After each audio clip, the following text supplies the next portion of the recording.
Bismillahirrahmanirrahim. Alhamdulillahirabbil alamin. Wa bihi nasta'in ala umurid dunya waddin.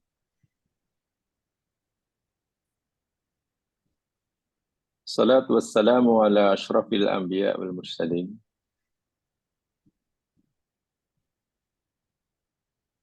Nabina Rasulina Muhammad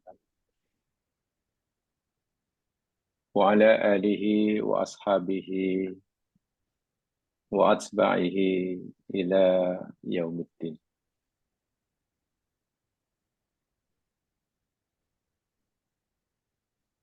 Rabbi shrah li sadri wa yassir li amri wahlul 'uqdatam min lisani yafqahu qawli.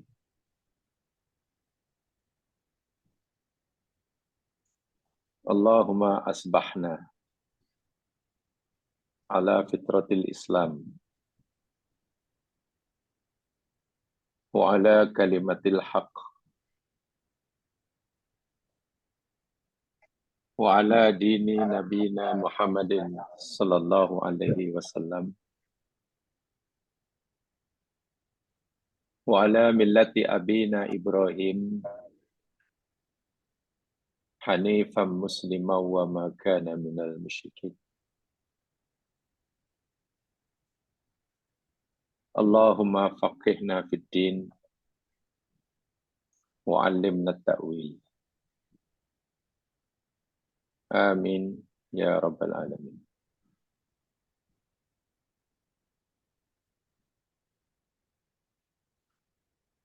Insyaallah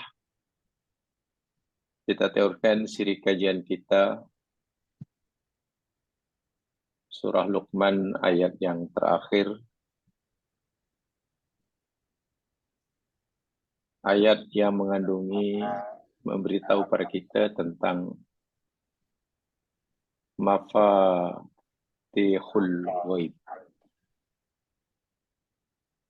kunci-kunci kegaiban.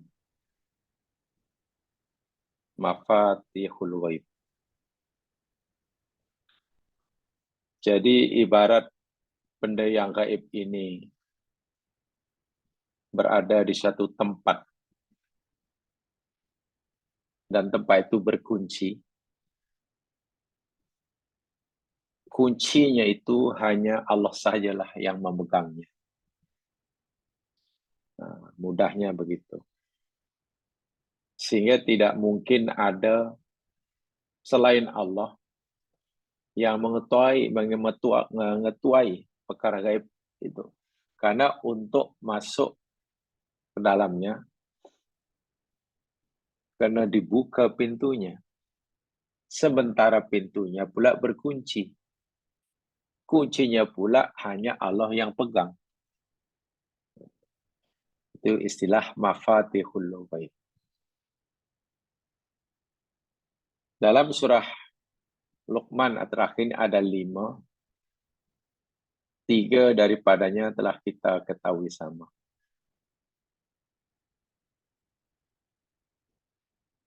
Minggu lepas kita pelajari tentang mafatihul ghaib, perkara gaib yang ketiga yang Allah saja Maha mengetahui.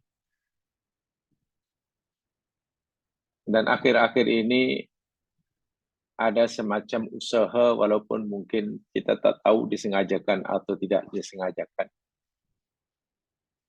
untuk menimbulkan syubhat di kalangan orang Islam terhadap poin yang ketiga ini. Bahwa dalam poin yang ketiga atau perkara gaib yang ketiga, Allah sajalah yang mengetahui apa yang dikandung oleh rahim. Tapi sebagaimana yang saya telah nyatakan, dengan kemajuan ilmu dan teknologi yang Allah ajarkan kepada kita, sebagian kecil daripada apa yang ada dalam rahim perempuan itu telah kita ketahui. Ya, lebih tepatnya oleh mereka yang punya kemampuan. Para dokter pakar umpamanya. Paling tidak mereka telah mengetahui tentang jenis jantinanya secara pasti. Itu minimum. Nah, itu. Sifat-sifatnya. Keraguan yang mungkin ditimbulkan sama disengajakan atau tidak oleh orang-orang sekarang, terutamanya mungkin oleh orang bukan Islam atau orang Islam yang imannya tak kuat,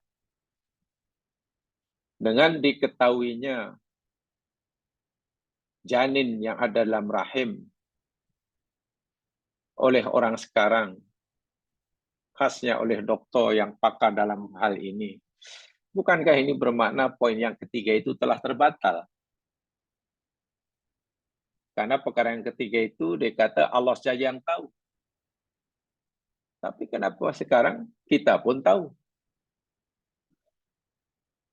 Mana dah terbatal lah. Minggu lepas saya nyatakan, apa yang kita ketahui tentang janin itu hanya sebagian kecil saja, bahkan terlalu kecil, terlalu sedikit daripada hakikat yang sebenarnya. Dan jika kita mengetahui, ini bukan bermakna kita tahu apa yang gaib. Tapi kita tahu kerana diberitahu oleh yang maha tahu. Itu keyakinan kita orang Islam. Kita tahu karena diberitahu. Diizinkan untuk tahu oleh Allah yang maha tahu. Bermakna tetap saja kita tidak tahu benda yang gaib kalau tidak kerana ia beritahu. Dan yang Allah izinkan untuk kita tahu itu pun hanya terlalu sedikit. Contoh yang mudah katalah, paling tidak ya hanya jenis jantinanya saja. Itu pun menunggu janin tadi wujud. Takkan dengan seperti itu keraguan kita kepada poin yang ketiga bahwa Allah saya mengetahui sepenuhnya menjadi goyah. Inilah yang saya maksud. Sebab bahaya. Seakan-akan ilmu Allah yang mengetahui segala-galanya, sekarang ya bukan segalanya Allah yang tahu, yang kita pun tahu juga. Tidak boleh begitu. Berdasarkan Al-Quran, katalah kita bicara tentang jenis jantina umpamanya, yang sekarang bukan rahsia lagi, telah diketahui oleh kita, oleh doktor yang merawatnya sebelum orang itu melahirkan anak.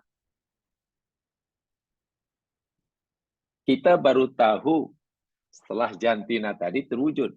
Tapi Allah memberitahu kita dalam Al-Quran, Allah sudah tahu jenis jantina, janin yang dikandung oleh hambanya ini sebelum pun alam ini dicipta. Ini yang perlu kita yakini seyakin-yakinnya. Allah sudah tahu jenis jantina. Kalau kita bicara jenis tentang jantina lah. Yang akan dikandung oleh seorang perempuan sebelum alam ini dicipta. Bukannya sebelum orang itu dicipta. Sebelum alam dan isinya dicipta oleh Allah. Dan itu yang dinyata oleh Allah dalam surah Yasin. Yang saya yakin semua sudah paham dan menghafalnya. Dalam surah Yasin ayat yang ke-12. Allah berfirman, A'udzubillahi minasyaitonir rajim. Inna nahnu nuhyil mauta wa naktubu ma qaddamu wa atharahum. Nah, ini yang hujung ini. Wa kulla syai'in ahsoinahu fi imamin mubin. Subhanallah. Sesungguhnya kamilah yang akan menghidupkan orang-orang yang dah mati, al-mauta, atau orang-orang yang akan mati atau mungkin disahkan mati oleh doktor, lalu Allah hidupkan semula. Ini istilah kami dulu panggil mati suri. Ya. Mati suri dalam bahasa Melayunya. Tak tahu bahasa Melayu apa sih. NDE lah. Mungkin jamaah sebutnya NDE.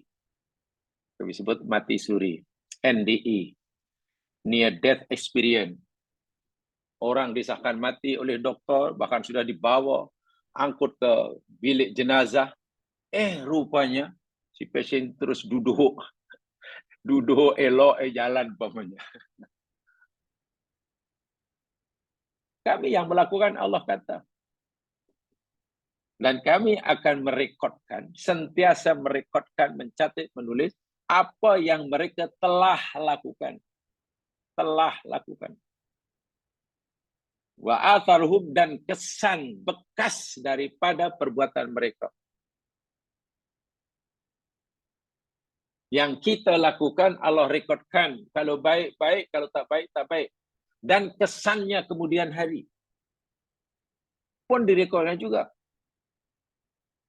Sebab itu kita akan mendapatkan pahala. Bila kita buat baik, kita akan dapat pahala. Dan kita juga akan dapat pahala sebanyak orang selepas kita yang mengikuti kebaikan yang kita contohkan itu. Itu namanya athar. Demikian sebaliknya.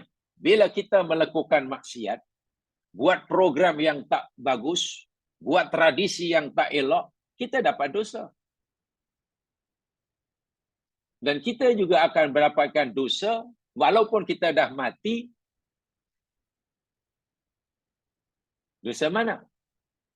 Jika perbuatan maksiat, program maksiat yang kita lakukan itu diikuti oleh orang-orang selepas kita. Bergenerasi, kita sudah mati. Mereka yang ikuti perbuatan salah kita dapat dosa, kita pun ikut menanggungnya. Alhamdulillah. Jadi kalau baik kita dapat pahala jariah, bila kita dapat melakukan keburukan, kita dapat dosa jariah. Hujung ayat itu tengok. Wa kulla syai'in ahsaynahu fi imamin mubin. Kulla syai'. Segala sesuatu tanpa kecuali. Yang besar, yang kecil, yang nampak, yang tak nampak. Termasuk nasib kita, masa depan kita, hidup kita, mati kita. Turun hujan ke tak turun hujan. Di mana turun hujan, bila. Masya Allah. Ahsoinahu. Ahso makna pertama kami menghitungnya. Betul, mengiranya.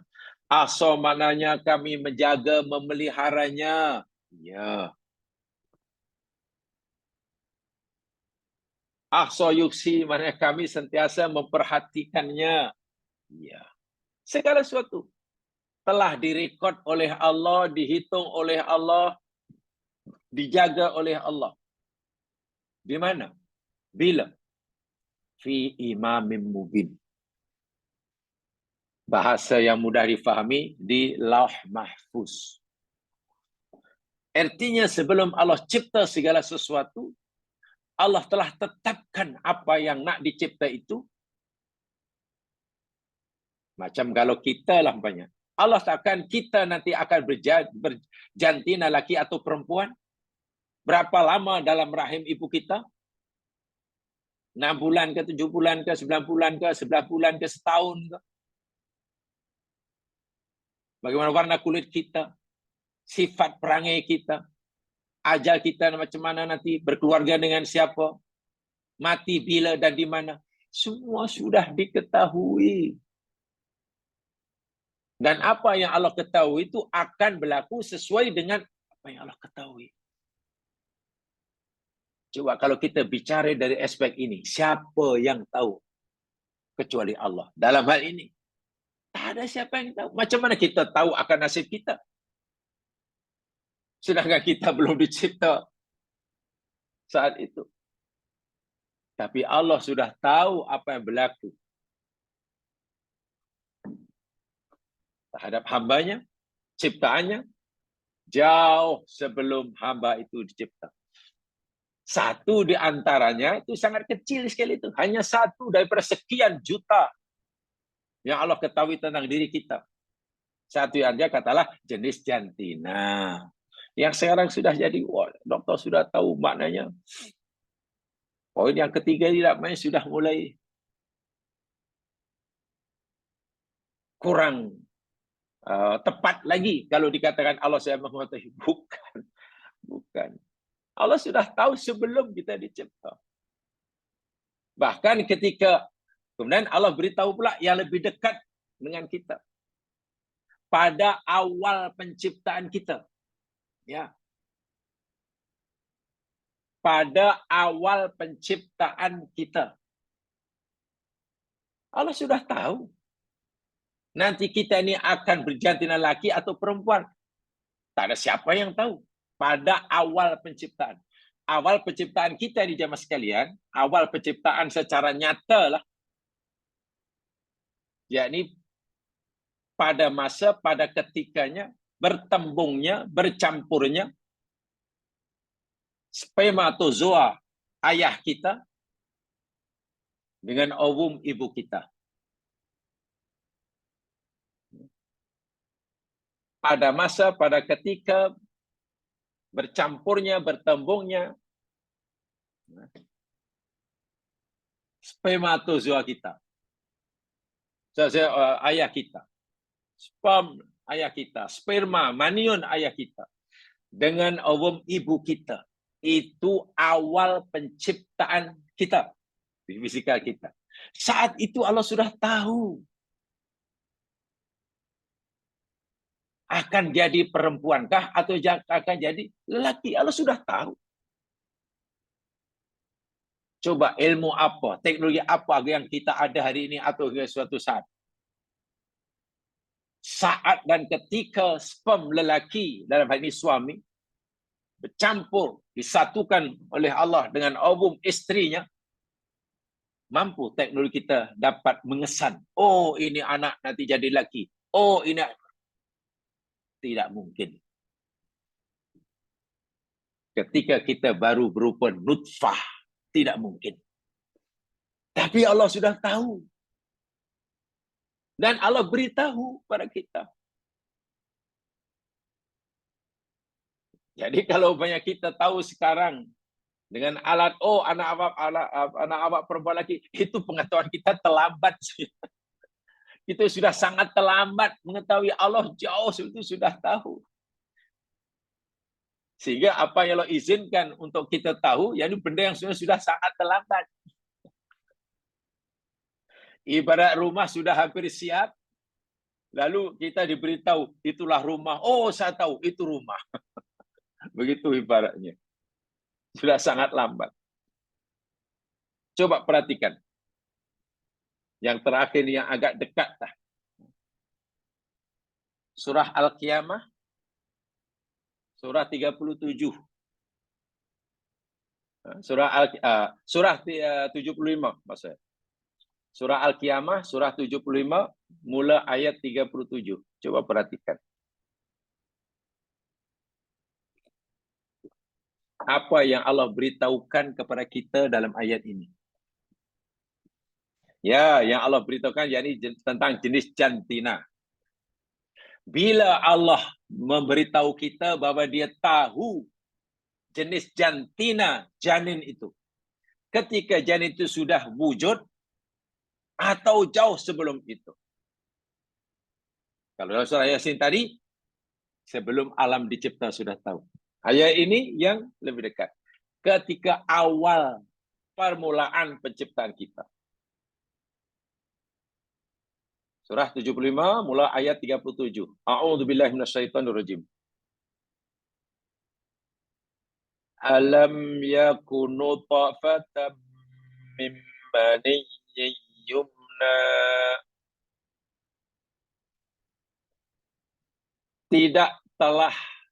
Tidakkah telah ada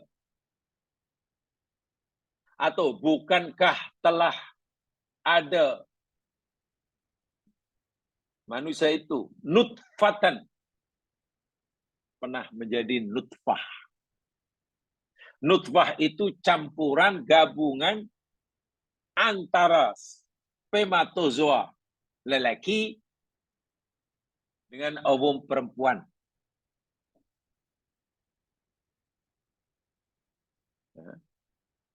Cantum, namanya nutfah.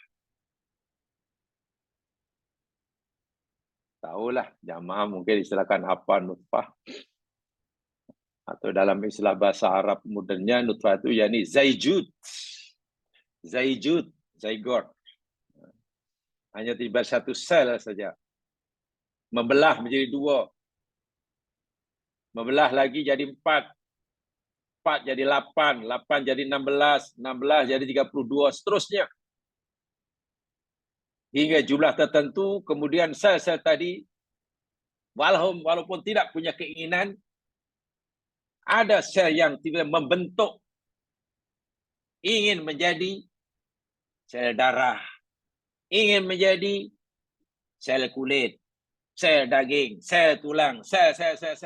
Walhal sel tidak punya kehendak, tidak punya kemauan. Ya, walaupun ia makhluk hidup, tapi hidupnya yakni hayatun nabatiyah, bukan hayatun ruhiyah. Hidup, ya. Tapi adakah hidupnya yakni hidup hayatun ruhiyah? Bukan. Tapi hidupnya hayatun nabatiyah. Dulu pernah kita pelajari itu. Saya tidak perlu mengulangi lagi. Tapi macam mana sel ini macam? Punya kerja yang sangat harmoni. Ada yang ingin jadi sel kulit, sel darah, sel tulang, sel gigi, sel kuku, sel macam-macam lah. Siapa yang mengaturnya? Kenapa sel ini tidak punya kehendak yang sama? Ingin semua jadi sel darah aja. Jadi nutfah itu akan jadi darah aja semuanya. Atau jadi sel kulit, jadi kulit semuanya. Allahu Akbar. Itu nutfah. Nutfah itu yakni mimmaniyin yumna. Tengok. Nutfah itu wujud kerana min dari sebab maniyin ais sperma, spermatozoa daripada lelaki, yumna yang dipancarkan, yang dikeluarkan. Allahu Akbar. Itu pun hanya satu sel saja. Entah yang sekian ratus juta sel jadi apa, ya jadi kotoran. Katalah ala 300 juta sel. Sperma.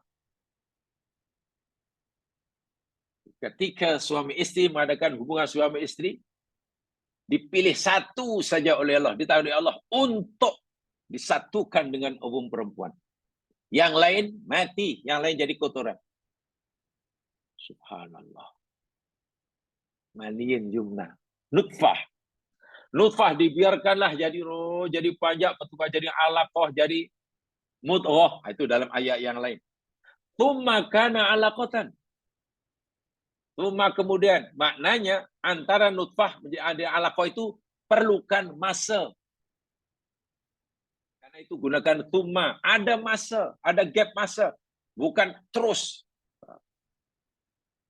Karena adalah ia menjadi alaqah.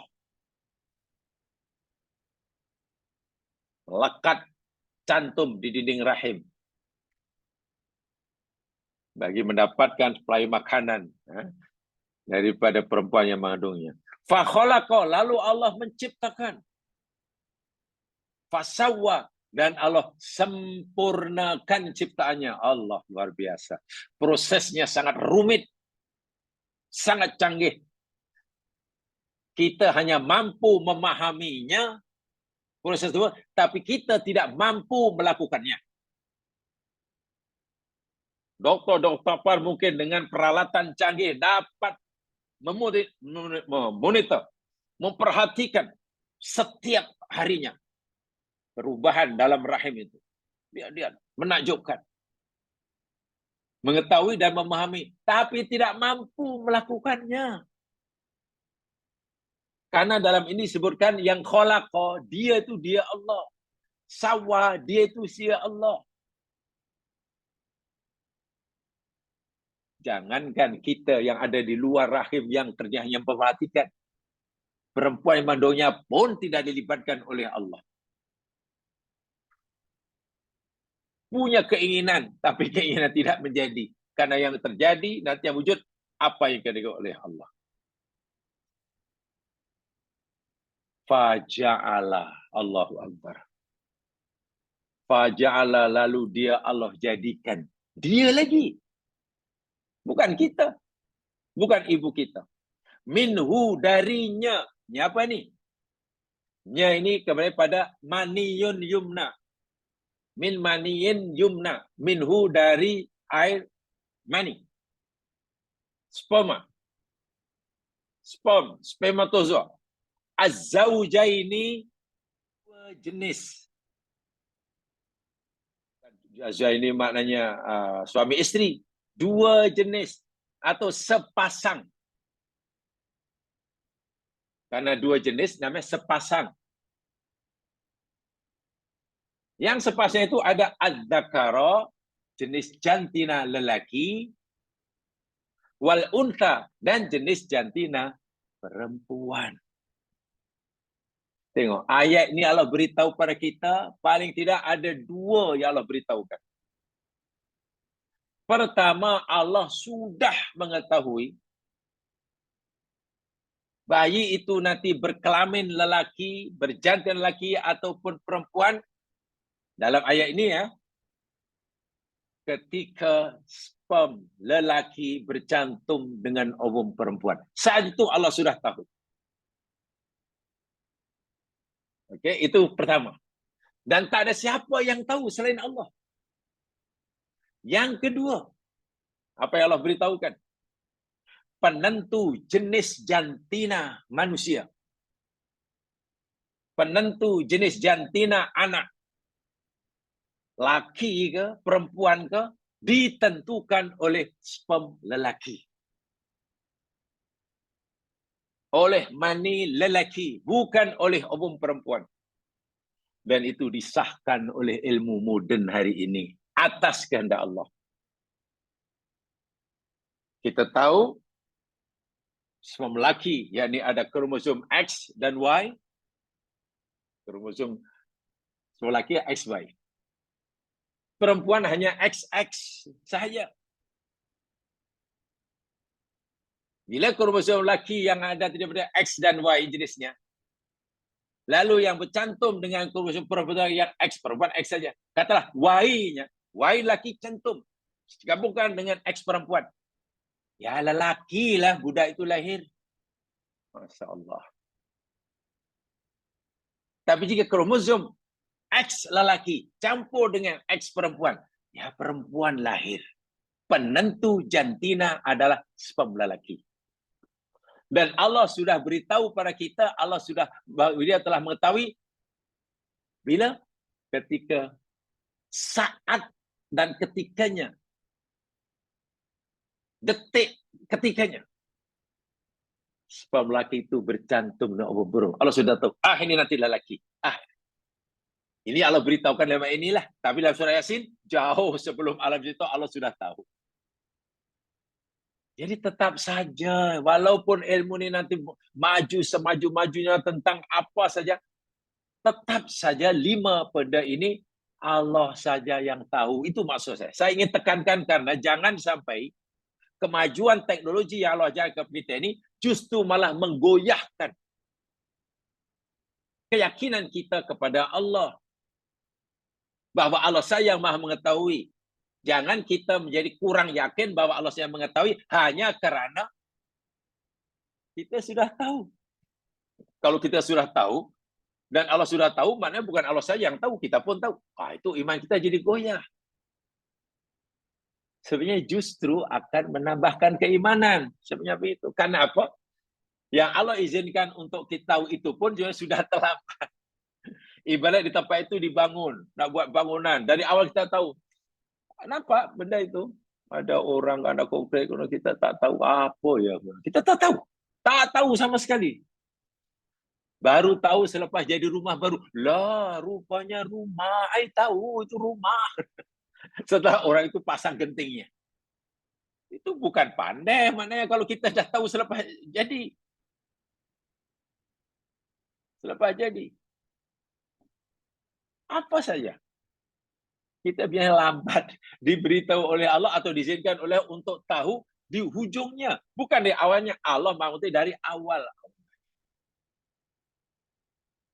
Ini penting karena hari ini akhir zaman dengan kemajuan sains dan teknologi dalam dunia perubatan, dunia angkasa,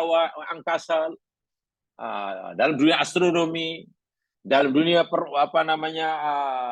zoologi, dalam dunia biologi, dalam dunia botani, dalam dunia astrofisik. Katakanlah banyak, sekarang orang sudah tahulah apa yang akan berlaku, tengok gerhana matahari sudah diketahui. Bila akan berlaku, daerah mana yang mengalaminya di muka bumi, berapa lama berlakunya. Walaupun dia akan berlaku tahun depan. Itu maknanya manusia ini sudah boleh tahu apa yang akan berlaku. Allahu Akbar walillahil hamd. Sedangkan nanti ayat berikutnya itu Allah saya yang tahu apa yang berlaku selepasnya. Dan apa yang Allah izinkan untuk kita tahu itu saya kata sedikit, itu pun yang di hujung. Ibarat janin tadi kita baru tahu jenis jantina selepas wujud. Jadi tetap saja haknya kita tidak tahu apa-apa perkara yang gaib. Kalaupun kita tahu itu punya sedikit, itu pun karena diberitahu oleh yang maha gaib. Kalau keyakinan kita seperti itu, maka keimanan kita pada Allah, bahwa dia saja zat satu-satunya yang mengetahui perkara gaib, tidak akan goyah. Saya tekankan ini, minggu lepas saya katakan ini, karena kita tak mau iman kita goyah tanpa kita sedari. Dan itu bahaya, sebab kaitannya dengan iman. Teman sekalian. Kaitan dengan iman. Hal kita, bak kata malaikat di hadapan Allah. Malaikat itu lebih hebat daripada kita. Itu pun malaikat kata,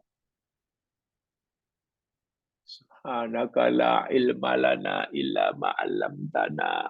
Itu malaikat. Maha suci kau, ya Allah. Kami ini tak ada ilmu. Sikit pun tak ada, ya Allah. Kosong. Kecuali apa yang engkau beritahukan pada kami. Kami hanya tahu apa yang engkau beritahu kepada kami. Kalau engkau tak beritahu, kami tak tahu. Jadi akhirnya kami ini tak tahu apa-apa. Kalau kami tahu, karena engkau beritahu. Coba. Jadi kita tahu itu sebab Allah beritahu. Takkan macam itu dipanggil tahu. Artinya kalau tidak diberitahu oleh Allah, kita tak tahu apa-apa. Itulah sifat sebenar kita. Kita tahu itu kerana Allah beritahu. Masya Allah. Sehingga kita akan tetap saja merasa tak tahu di hadapan Allah yang maha tahu. Tetap saja kita merasa fakir dan miskin di hadapan Allah yang maha kaya. Tetap saja kita merasa hina di hadapan Allah yang maha mulia. Tetap saja siapapun kita merasa lemah, tak bermaya, tak berdaya di hadapan Allah yang maha kuat. Iman kita mesti seperti itu. Tapi lagi-lagi tidak mudah. Orang tidak mudah merasa tidak tahu apa-apa. Walhal dia sudah bergelar profesor. Kan susah kan? Susah. Seseorang pasti merasa susah untuk merasa papa ke dana di hadapan Allah. Sedangkan dia seorang billionaire. Susah. Seseorang susah merasa dirinya lemah, tak berdaya. Sedangkan dia sehat, walafiat, boleh panjat pokok, ada kuasa. Nah ini masalahnya. Jadi sering kali anugerah yang Allah berikan pada kita, Sama ada ilmu ke, kesihatan ke, kepintaran ke, jawatan ke, harta benda ke. Ini sering kali menyebabkan kita alpa. Kita lupa siapa kita sebenarnya di hadapan dia. Sebetulnya segala anugerah yang Allah berikan pada kita ini tidak boleh membuat kita merasa tahu, merasa hebat. Tak boleh. Kita tetap saja wajib menyadari kita lemah, kita. Dan itu kewajiban kita. Hanya tidak mudah. Lainlah kalau orang miskin, sakit, lalu merasa dirinya lemah. Senang. Orang miskin, orang sakit, lemah, dihina orang, tak lalu mengadu pada Allah, ya Allah, hamba ni lemah, ya Allah, tak berdaya, ya senang. Tapi coba kalau sehat. Dan itu dinyata dalam Al-Quran. Bagaimana orang bila naik kapal di laut, kapal dipukul gelombang, tenggelam timbul, semuanya mengaku dirinya lemah. Tak berdaya. Walaupun mungkin penumpang kapal itu semuanya orang-orang kaya ke, berpangkat, mungkin ada jenderal ke, atau mungkin pemegang rekod renang Olimpik ke, semua menangis-nangis, hina, lemah. Maklum di tengah samudera, kapal dipukul. Tapi coba kalau dah tiba daratan, tak ada yang merasa lemah. Ini masalahnya. Tiba-tiba merasa kuat kerana pemberian Allah. Orang akan merasa kuat kalau bersandar hidupnya kepada Allah yang memberi. Bukan kepada pemberiannya. Orang yang menyandarkan kekuatan diri, kehebatan diri pada pemberian Allah, itulah orang yang paling lemah sebetulnya. Karena melupakan Allah pemberinya. Orang yang kuat, yakni orang yang bersandar hidup hanya kepada Allah. Hasbunallah wa ni'mal wakil. Itulah orang paling kuat. Itu yang paling kuat. Baik. Sengaja saya tekankan karena tadi ada sedikit kekhawatiran karena akhir-akhir ini kalau jamaah ikutilah perkembangan pemikiran orang. Sebab minta maaf ya, dengan kemajuan teknologi, informasi, telekomunikasi, kemudian internet, kemudian macam-macam lah. Itu ada cabarannya, ada bahayanya, tapi juga ada manfaatnya. Cabarannya, bahayanya, dengan kemajuan informasi, di tangan pun boleh dapat ilmu. Apa cabarannya dan apa bebannya? Dengan kemajuan teknologi informasi telekomunikasi ini, menyebabkan orang siapa saja boleh cakap apa saja. Itu bahayanya. Dengan handphone di tangan saya ini, menunjukkan orang siapa saja boleh cakap apa saja. Bayangkan. Cakap itu, ke cakap ini, cakap agama, ke cakap kejuruteraan, cakap apalah suasana, cakap politik, ke cakap apa. Siapa saja. Tak ada yang menyekat. Itu bahayanya. Tapi baiknya juga ada. Dengan adanya ini, ya, jemaah sekalian, kita boleh belajar di mana saja, bila-bila mana saja, kepada siapa saja. Jarak dekat, jarak jauh. Kita boleh belajar orang yang tinggal di UK, United Kingdom. Sedang kita berada di UK, Ulu Kelang, tak apa. Boleh. Kita boleh berguru kepada syekh yang ada di US sana, United States. Wahal kita tinggal di kampung pedalaman US, Hulu Selangor. Boleh. Itu baiknya. Tapi buruknya, siapa saja boleh cakap apa saja. Nah, di sini kalau kita tidak punya pegangan panduan yang betul, yang tepat dalam agama, tanpa kita sadari sebenarnya kita mungkin sudah menyeleweng, sudah keluar dari landasan. Dan ini bahaya kalau kita tidak menyadari. Orang yang sudah terkeluar dari landasan dan dia sedar, alhamdulillah akan cepat. Tapi kalau tidak sedar, kita akui, ya Mas, dengan adanya kemajuan teknologi seperti ini, orang siapa saja boleh cakap apa saja. Allahu Akbar. Itu bahaya. Bagi saya sangat bahaya. Sangat bahaya. Hanya kebaikannya juga ada. Kita boleh belajar apa saja, siapa saja, di mana saja, bila-bila mana saja. Akhirnya karena kedua-duanya semacam diberi kebebasan, ya kita kena pandai-pandailah menggunakan kebebasan memilih kita. Nak pilih yang elok atau tak elok, yang betul atau salah. Jangan mentang-mentang kita boleh cakap apa saja, bila mana saja, lalu kita menyalahgunakan kebebasan, itu bahaya. Itu bahaya. Baik, sekarang mari kita lihat poin yang keempat. Dalam menutannya.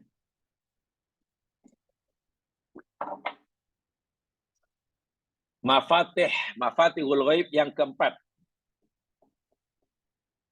Di situ firman Allah berbunyi, a'udzubillahi minasyaitonir rajim, wa ma tadri nafsum madza taksibu ghadan. Itu yang keempat. Wa ma tadri nafsum madza taksibu ghadan. Wa ma tadri, dan tiadalah mengetahui.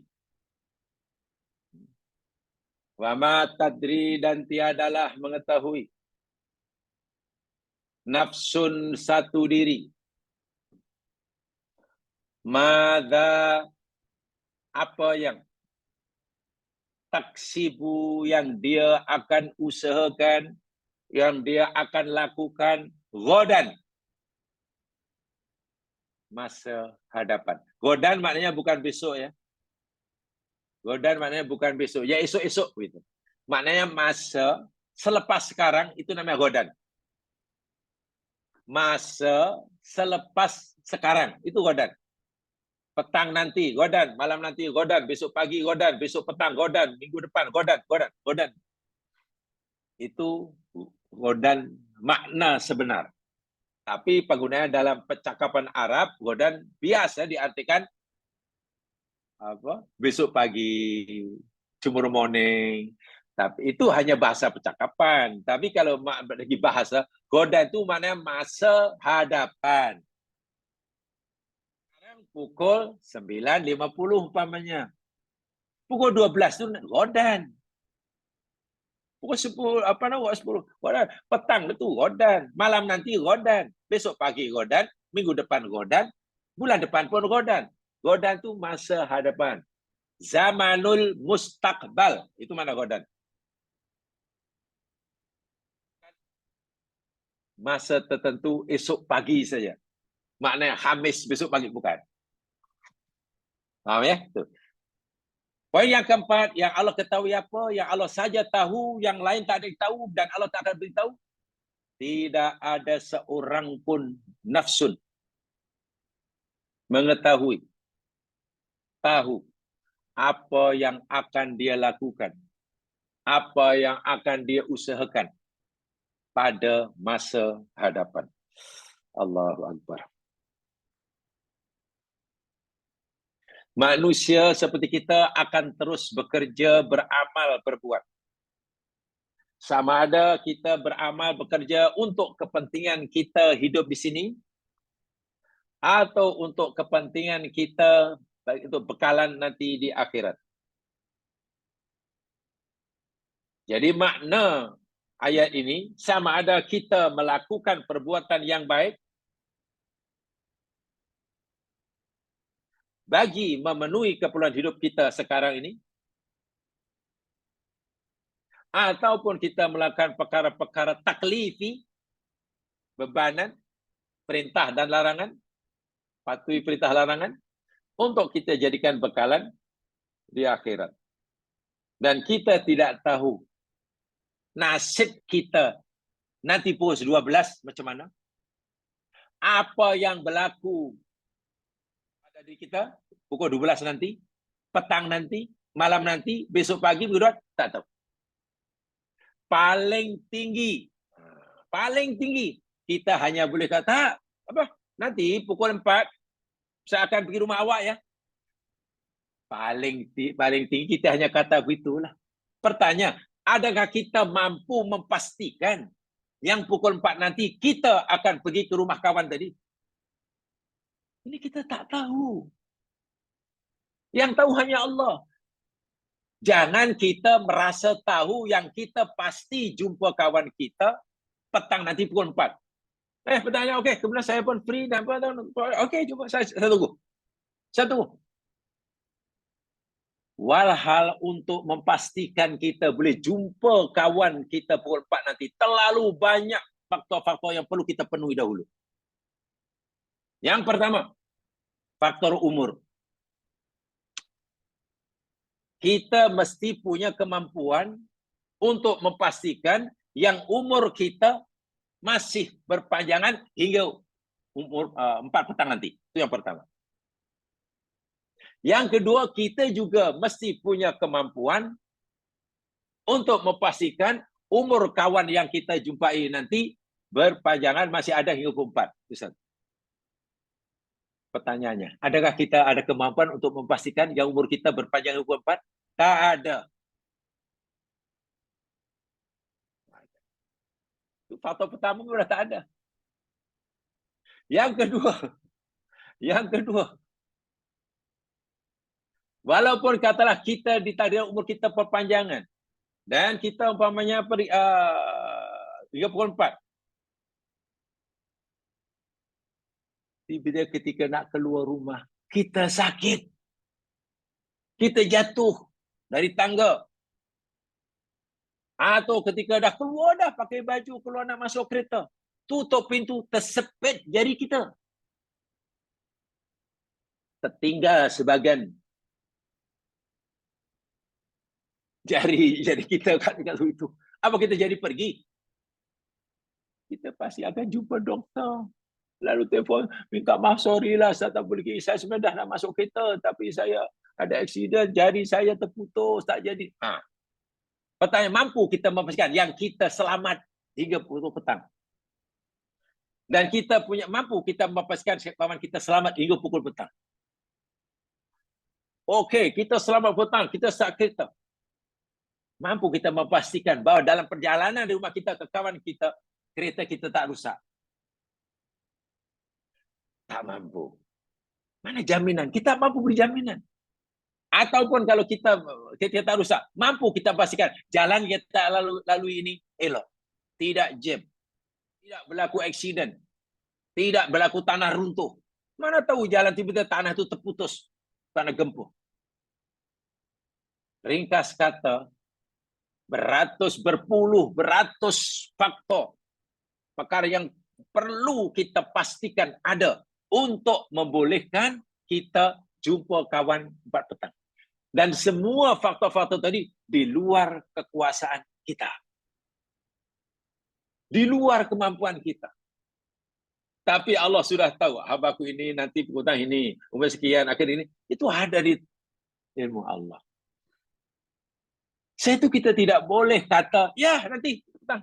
Ya, saya free, alhamdulillah, saya pun ini tak ada masalah. Petang. Pasti. Kita kata, jumpa awak nanti ya, pukul 4 petang. InsyaAllah. Kata kawan yang di ujung telefon tu, insyaAllah kita jumpa. Kita pula degil. Jangan kata insyaAllah, pasti. Wah. Kawan kata insyaAllah pun, pasti. Jangan insyaAllah, pasti. Allahu Akbar. Kita sebenarnya sudah lama melanggar akidah yang satu ini, jamaah sekalian. Kawan kata insyaAllah, kita, jangan insyaAllah, pasti, saya pasti datang. Dari mana kita tahu pasti? Tak boleh. Nabi Muhammad SAW lupa nak kata insya-Allah ketika nak beri jawapan. Ditanya oleh orang kafir Makkah, Nabi janji nak beri jawapan, kerana Nabi yakin akan turun ayat Quran, lupa baca insya-Allah, 2 minggu, setengah bulan wahyu tak turun. Nabi semakin dikeji, dikutuk, didustakan oleh orang kafir. Pembohong-pembohong karena janji. Nabi makin risau. Lepas lebih kurang setengah bulan tidak ada ayat turun ayat. Bukan jawaban bagi pertanyaan orang kafir pada Nabi, tapi teguran langsung pada Nabi. La taqulanna li syai'in inni fa'ilun dzalika ghadan illa ayyasha Allah. Dalam surah Kahfi yang kita selalu baca adalah, Muhammad, lain kali jangan sekali-kali kamu kata bahwa kamu akan melakukan suatu perbuatan masa hadapan tanpa menyebut insya Allah. Karena terjadi atau tidak itu bukan bergantung pada kemauan kamu, keinginan kamu, tapi bergantung pada keinginan dan kemauan aku, kata Allah. Jadi kita jadi itu bergantung masyiah aku, bukan masyiah kamu. Ditegur, bahasa ditegur mentah-mentah oleh Allah. Itu Rasulullah. Nabi Sulaiman, lupa Nabi, insya Allah. Ketika nak buat giliran kepada istrinya yang ramai itu, 100 istrinya nak buat giliran, dan dia yakin nanti 1-2 tahun lagi akan melahirkan anak 100 lelaki dan semua jadi mujahid. Nabi Sulaiman lupa baca insya Allah. Allah tegur, Allah kendaki, semua istrinya tidak mengandung, seorang aja mengandung, itu pun melahirkan anak nisfut tifli, Down syndrome. Tengok. Terkejut Nabi Sulaiman. Seorang aja mengandung, itu pun anak yang dilahirkan Down syndrome. Nabi memberi komentar, Rasulullah memberi komentar pada tentang Sulaiman ini, kalaulah dahulu sahabat Sulaiman kata insya Allah, ya Allah akan kabulkan. Tapi dia lupa. Tengok, lupa pun ditegur seperti itu. Bagaimana kalau kita sengaja? Ya, saya nak jumpa awak petang dia, pasti saya datang. Kawan kata, ya insya Allah saya di rumah. Jangan kata insya Allah, pasti. Masya Allah. Baca betul-betul, faham betul ayat ini. Tidak ada siapapun yang tahu daripada kamu apa yang akan berlaku pada kamu pada masa depan. Apa kamu begitu yakin bahwa kamu akan dapat melakukan jumpa kawan petang nanti? Dari mana kamu yakin? Seakan-akan Allah begitu. Dari mana kamu yakin? Sedangkan apa yang akan berlaku pada masa hadapan, diri kamu itu, aku saja yang tahu. Allahu Akbar walillahil hamd. Hati-hati, ini bukan benda kecil, ini benda yang sangat besar dari segi akidah. Ingat, Nabi Muhammad pernah ditegur. Nabi Sulaiman juga pernah ditegur. Karena tidak menyandarkan apa yang akan berlaku itu kepada masyiatullah. Pada masyiatullah. Jamaah sekalian, ini dalam ayat ini, ya, tepatnya surah Luqman ayat terakhir ini. Ya, juga termasuk ayat poin yang keempat inilah. Dalam ilmu mukjizat Al-Quran, itu ada yang dinamakan Al-Ijazul Ghaibi. Kalau kita belajar tentang mukjizat Al-Quran, ini termasuk Al-Ijazul Ghaibi.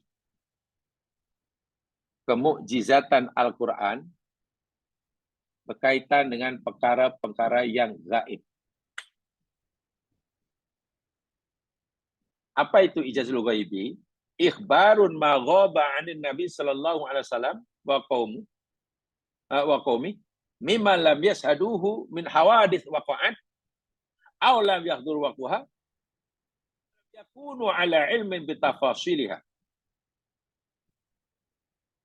Yakni pemberitahuan Allah kepada Nabi Muhammad SAW dan kaumnya tentang peristiwa-peristiwa yang mereka tidak pernah menyaksikannya semasa berlaku karena ia telah berlalu, atau mereka tidak mungkin melakukan mengetahuinya, menyaksikannya karena ia belum berlaku. Karena ia belum berlaku.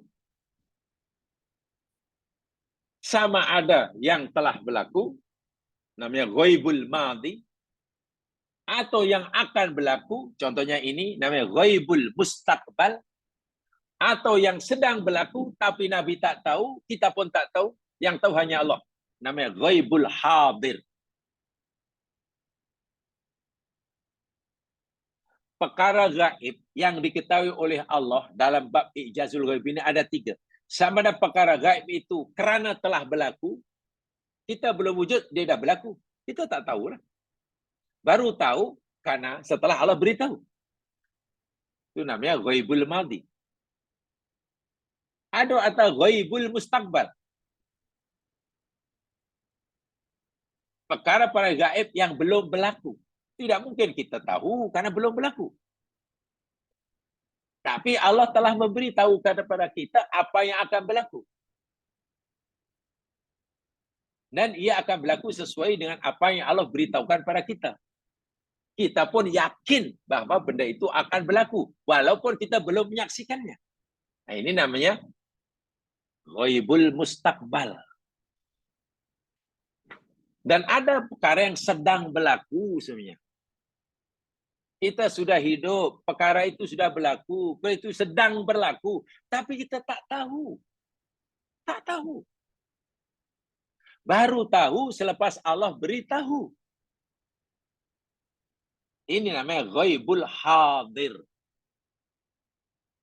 Ghaibul hadir. Nanti Bu Hari telah saya sampaikan adalah Nabi hendak dibunuh oleh jirannya Yahudi, membunuh racun, jemput ke rumah, jamu Nabi, makanan bubuh racun. Nabi tak tahu bahawa benda itu sedang berlaku. Macam Nabi tak tahu? Yalah, tak tahu macam mana. Benda yang gaib. Nabi pun pergi pasal tak tahu. Suruh makan, Nabi mau makan pasal tak tahu. Baru tahu bahawa makan itu diracun. Baru tahu bahawa per orang tadi niat jahat pada Rasul selepas Allah beritahu. Minta maaf kedua isteri Nabi SAW pernah melakukan kesilapan. Hafsah binti Umar dan Aisyah binti Abu Bakrin. Yani semacam berpakatlah. Ya, untuk mengganggu Nabi. Panjang cerita dalam surah At-Tahrim baca. Ada di sana. Sehingga Nabi bersumpah dengan nama Allah. Bernazar dengan nama Allah. Tidak akan lagi minum madu. Bahasa mudahnya, Nabi haramkan madu atas dirinya sendiri. Semata-mata untuk mengambil hati istrinya. Karena Nabi tak tahu apa sebenarnya niat istrinya ini. Allah tegur langsung turun surah At-Tahrim. Coba kalau Nabi tahu niat istrinya yang sedang dilakukan. Mungkin Nabi akan sejauh itu. Ini namanya ghaibul hadir. Nah, ini ghaibul mustaqbal. Apa yang akan berlaku pada diri kita? Apa yang akan kita lakukan nanti? Besok? Minggu depan? Bulan depan? Kita tak tahu sama sekali. Paling tinggi kita hanya kata, ya besok saya akan buat ini, rancangan ini, nanti saya buat ini. Itu hanya perancangan. Masalahnya, adakah betul-betul akan berlaku seperti yang kita rancangkan? Tidak. Yang tahu sebenarnya hanya Allah. Sebab itu ketika kita merancang sila. Punya cita-cita, sila. Nanti lepas ini saya akan begini. Lepas itu saya silakan. Dan sebab itu nanti akan diakhir begini. Dengan hasil begini akan begini. Insya Allah. Semuanya adalah kita kunci, kita tutup dengan insya Allah. Jika semua rancanganku itu dikehendaki oleh Allah, maka akan berlaku seperti mana yang aku maukan.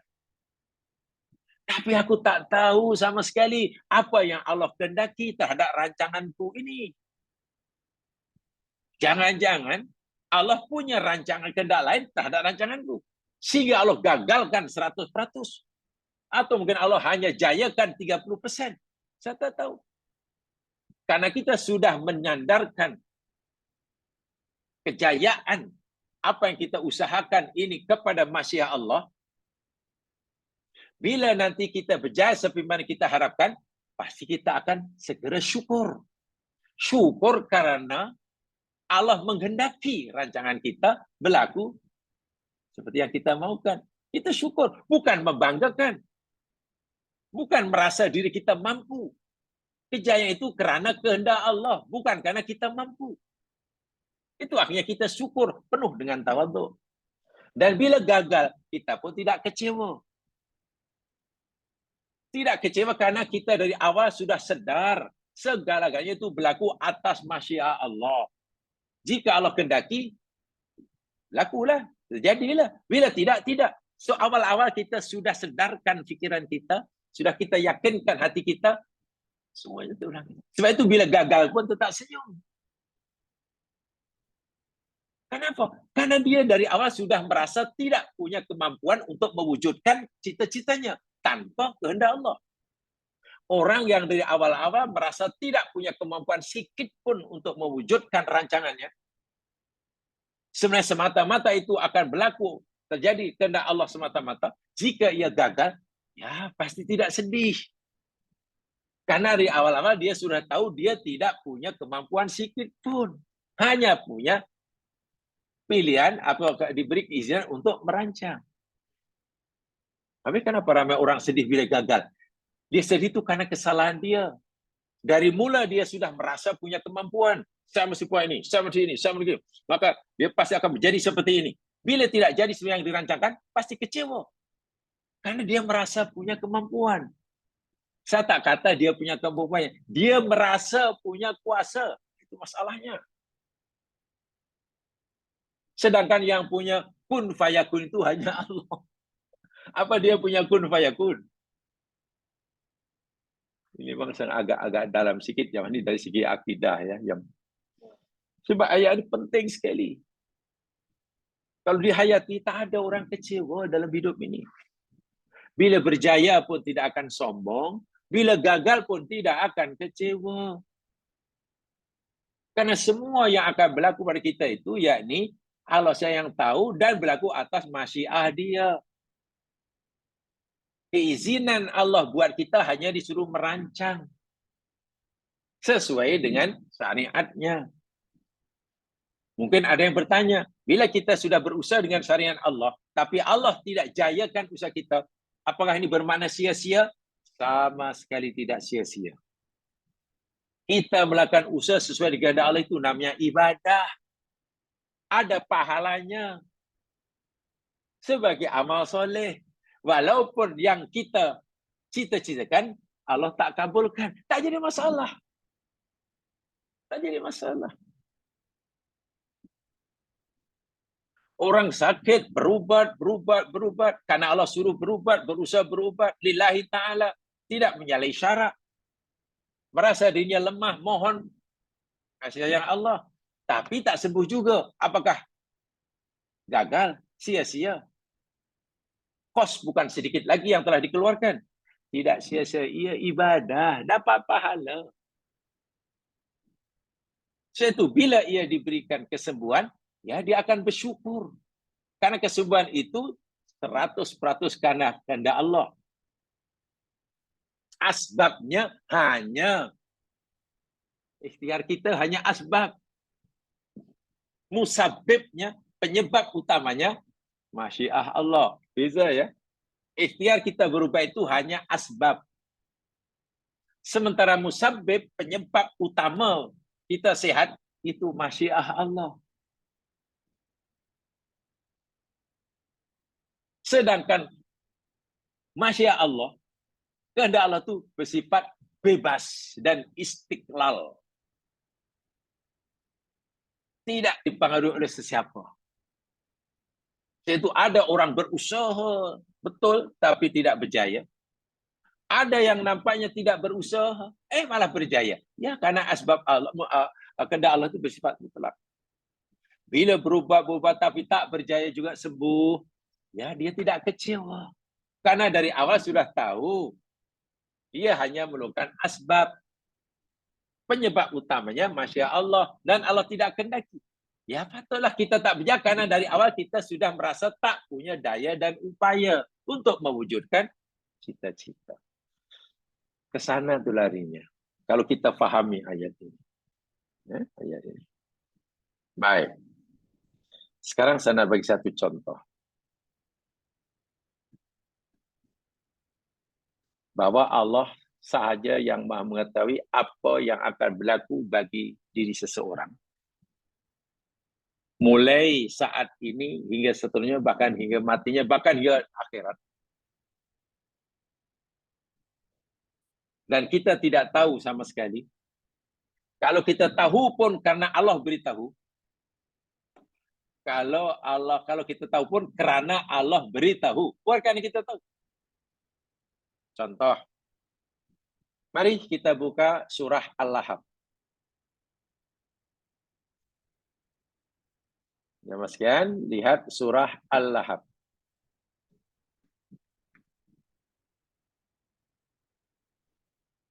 A'udzu billahi minasy syaithanir rajim. Surah Al-Lahab, surah Al-Masad.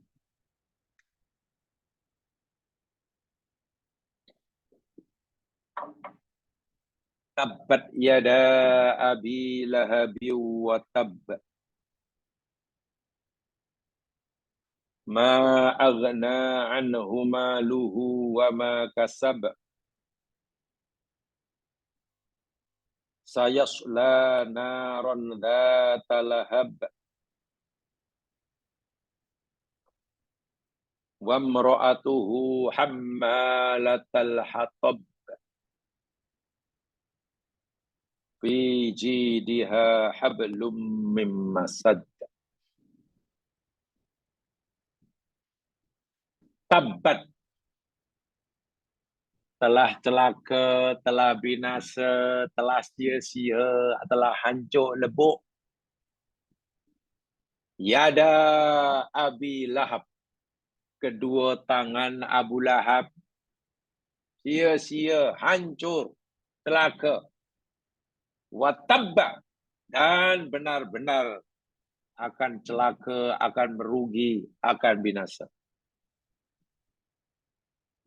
Ma aghna anhu, tidaklah memberi faedah baginya, maluhu, oleh hartanya, wa ma kasaba, dan apa yang ia usahakan. Semua hartanya yang dibelanjakan untuk menghalang-halangi dakwah Nabi sia-sia. Semua ikhtiar yang dilakukan untuk menjahanamkan Rasulullah, anak saudara sendiri, sia-sia. Ma'agna. Sayasla naron dhata lahab. Dia akan masuk, akan dibenamkan ke dalam api yang mempenyalaan, yang menyala-nyala. Nama Abu Lahab masuk naron dhata lahab, yang ngam leh. Nama Abu Lahab. Abu Lahab itu gelaran ya. Nama sebenarnya Abdul Uzza. Nama yang diberikan oleh Abdul Muttalib, Abdul Uzza. Islam datang, tak nak panggil Abdul Uzza. Tapi Islam datang, beri nama kepadanya Abu Lahab. Bapak menyala, ya sesuai dengan penampilannya lah. Yang lawa, gagah perkasa. Di samping Islam tidak mau panggil nama orang yang berbau syirik. Tuh, tengok Islam nih, bagaimana hebatnya. Namanya Abdul Uzza, itu kan berbau syirik. Hamba kepada patung Uzza. Mana boleh? Islam telah punya peraturan sendiri. Kalau orang nama dia bermula dengan Abdul, belakangnya mesti nama Allah. Nama-nama Allah. Abdul Rahman ke, Abdul Latif ke, Abdul Qahar ke. Boleh. Abdul Jabbar. Boleh. Tapi kalau selepas Abdul, nama selain Allah, syirik. Abdul Uzza. Syirik itu. Jadi nak bagi nama, nak bagi orang dengan nama syirik pun Islam tak nak. Tak nak. Itu kan jadi Abu Lahab. Dia pula suka karena lahab maknanya menyala-nyala. Sesuai denganlah dirinya yang hebat. Bukan dia saja yang celaka, yang dibenam dalam neraka. wa mra'atuhu, dan istri kesayangannya.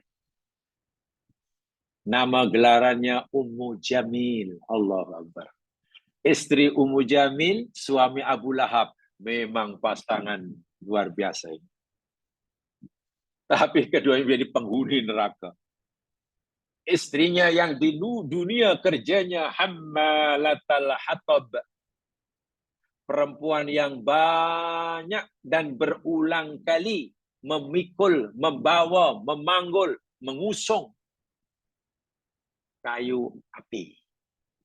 Hammalah itu kan wazan mubalaghah. Hammalah. Macam kaffarah, sakkarah, fa'alah. Banyak atau seringkali memikul, membawa, mengangkut al-hatab, kayu api. Boleh diartikan makna majazi, boleh diartikan makna hakiki. Mana hakikinya? Karena istri Abu Lahab walaupun istri orang kaya raya, tapi bakhilnya wa'yadzubillah. Sehingga bila nak masak, sebagai nelayan orang kaya, sepertinya tak susah. Beli ajalah kayu bakar. Banyak orang-orang susah menjual di jalan, di luar. Orang kafir di Makkah banyak orang susah. Salah satu matanya jual kayu yang sudah dibelah-belah. Beli ajalah. Tapi Ummu Jamil ini bakhil. Ini duit, buat apa aku beli? Elok aku cari sendiri. Dia pergi ke padang pasir, cari sendiri kayu api itu. Dibelah-belah lalu dipikul bawa. Itu bukan karena rajin pekerja. Bakhil, sayang duitnya nak beli. Itu makna hakikinya. Makna majazinya, di dunia, kerja dan profesi. Jadi profesi istri Abu Lahab ni menabur fitnah. Menjadi cili batu api lah. Hatab, kayu api. Cucuk sana, cucuk ini. Cucuk orang supaya ikut membenci Rasulullah seperti mana suaminya. Itu makna majazinya. Memang celaka lah ini perempuan ni. Fi jidiha hablum min masad. Di leher atau tengkuknya ada hablun, tali. Tali yang dipintal. Yang waktu itu terbuat daripada sabut kurma. Memasak sabut kurma. Dikendong, diikat di kepala sini. Ini pun kehinaan juga. Betapa susahnya hidupnya walhal kaya. Quran pun gunakan bahasa jidun. Fiji dia, jid. Jid itu tengkuk atau leher. Kalimat lain untuk lengkuk, yakni aunukun. Unuk. Namanya a'nak. Waja'alna fi a'nakim. Unukun itu leher. Jidun pun leher. Apa bezanya? Jidun itu leher. Merujuk pada leher yang panjang. Yang panjang. Menunjukkan kecantikan yang empunyanya. Dia seorang perempuan. Lehernya tidak seperti perempuan yang lain. Yang dia jinjang, tinggi. Wah. Maknanya layak jadi ratu model lah. Super model. Maknanya sama dengan suaminya. Handsome, kaya raya, bangsawan. Dia pun demikian juga. Rupawan, hartawan, jelitawan. Sehingga leher pun Allah tak kata unuk kiha, tapi jidiha. Tapi tengok, kerja dia. Cari kayu api. Digendong, diusung. Dengan tali diikat di lehernya. Allahu Akbar. Karena bakhilnya. Belum lagi jadi batu api sana sini. Fitnah sana sini. Baik. Apa yang saya ingin sampaikan berkaitan dengan tajuk kita? Jamaskan, ayat ini diturunkan lebih kurang baru 2 tahun lebih. Sikit saja Nabi diutus jadi Nabi. Umur kenabian Nabi, kerasulan ini baru lebih kurang 2 tahun lebih sikit. Turun ayat ini. Banyak ceritanya tapi saya ringkaskan. Ringkas kata, ayat ini Allah memberitahu apa yang dia tahu tentang Abu Lahab. Okay. Ayat ini cerita tentang apa yang Allah ketahui tentang Abu Lahab, masa depan Abu Lahab.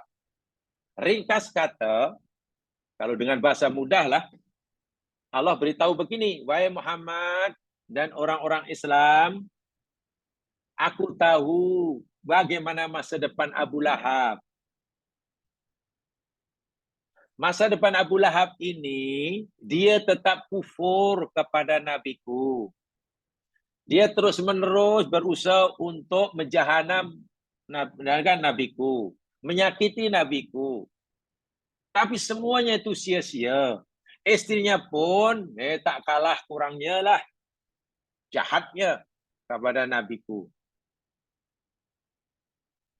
Bahasa mudah, Abu Lahab dan istrinya ini, wahai Muhammad dan orang Islam, hingga mati tak akan pernah mengucap kalimat syahadah. Tetap memilih kafir. Di akhirat nanti masuk neraka.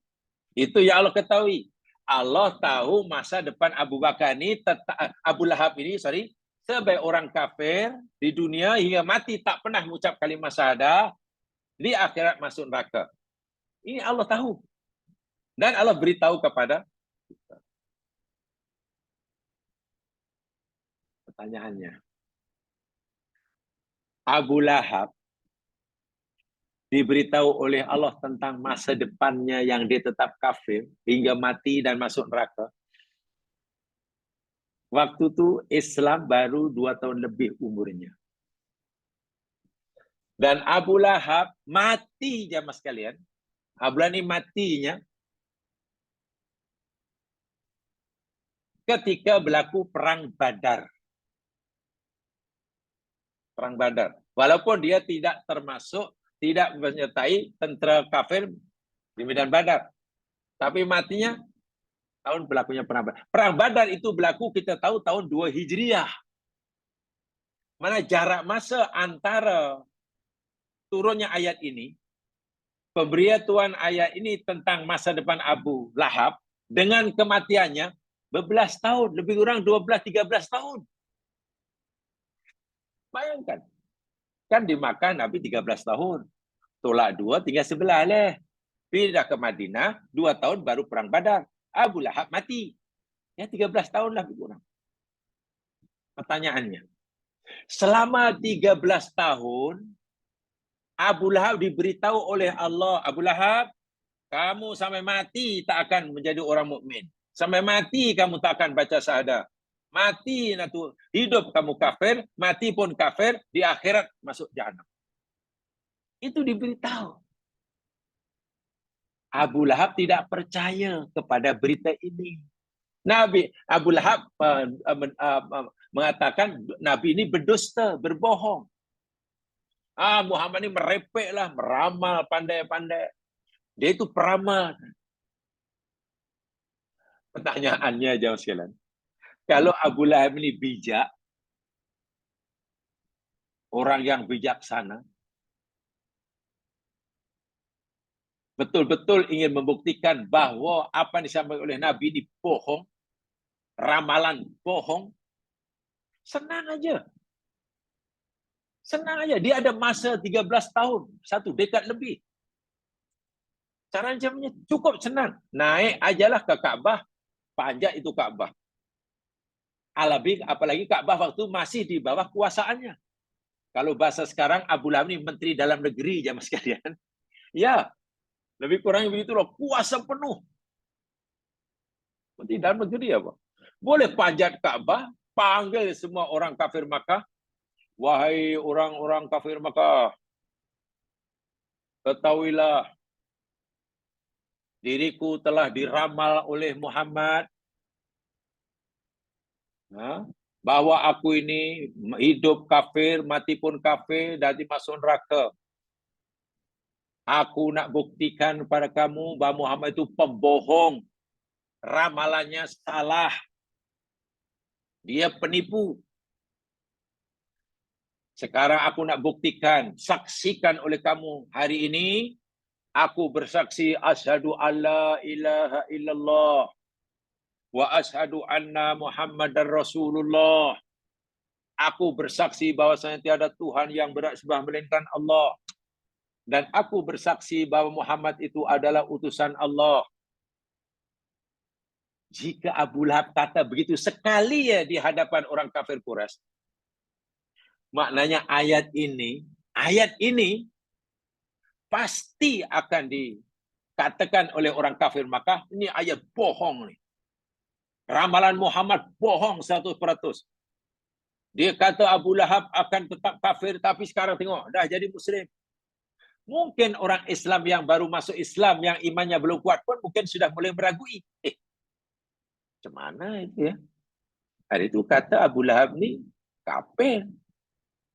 Tak pernah akan masuk Islam, tapi dia sekarang semalam dia izdihar Muslim.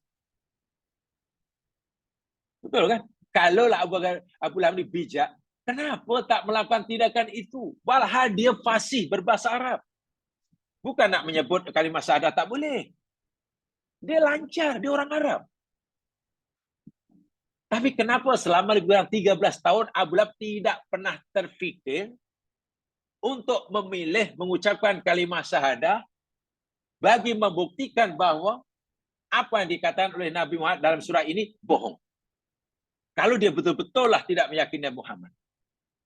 Tapi dia tetap memilih sesuai dengan apa yang Nabi beritahukan, yang Allah beritahukan.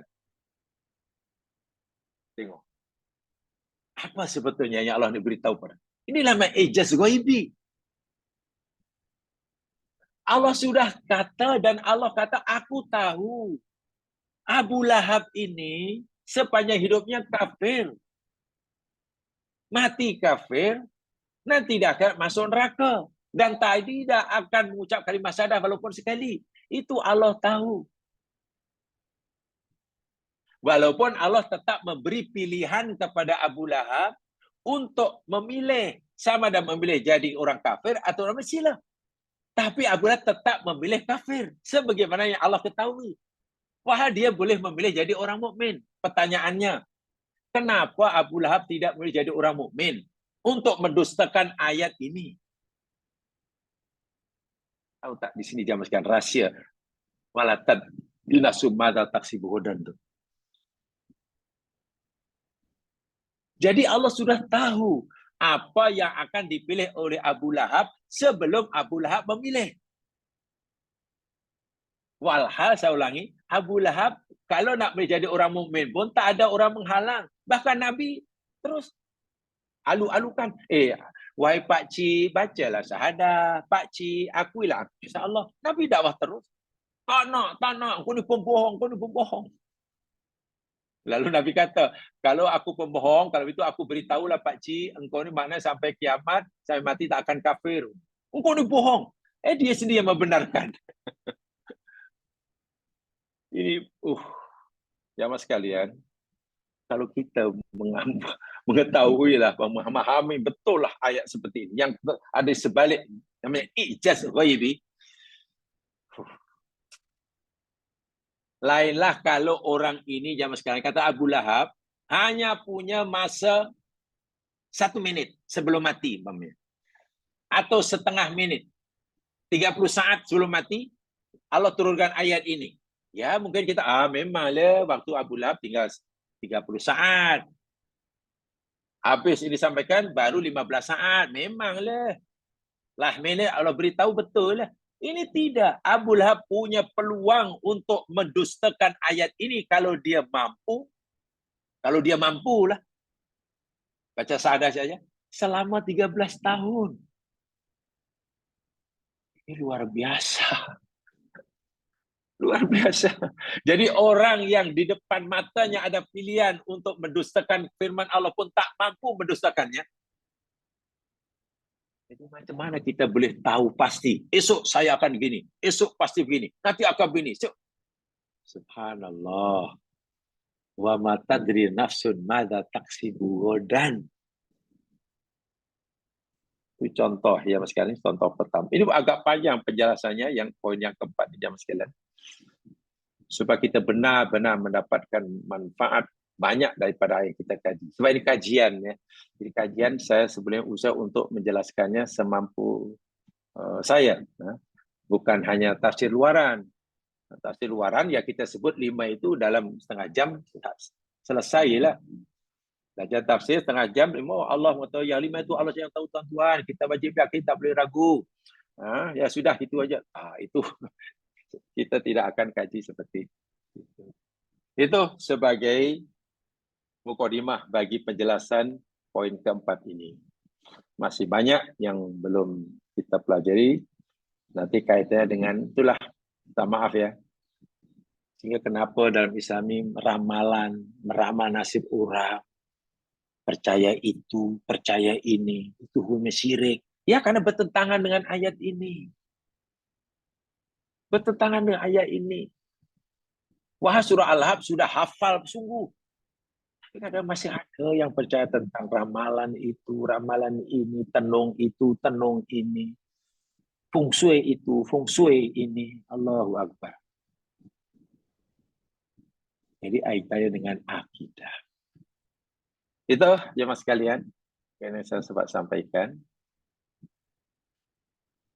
Kalau ada pertanyaan, saya persilakan. Mungkin saya beri ruang. Kalau ada yang nak bertanya, namanya ada sedikit masa, silakan.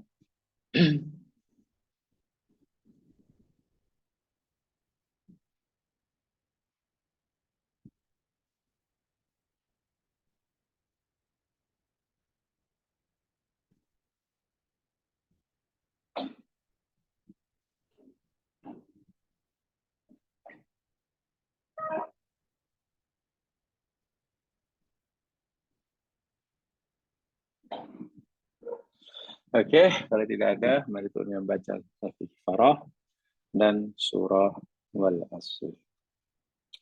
Subhanakallahumma wa bihamdika asyhadu an la ilaha illa anta astaghfiruka wa atubu ilaik. A'udzu billahi minasyaitonir rajim. Wal 'asri innal insana lafi khusr illa alladziina aamanu wa 'amilus shalihaat wa tawassaw bil haqq wa tawassaw bis sabr. Assalamualaikum warahmatullahi wabarakatuh.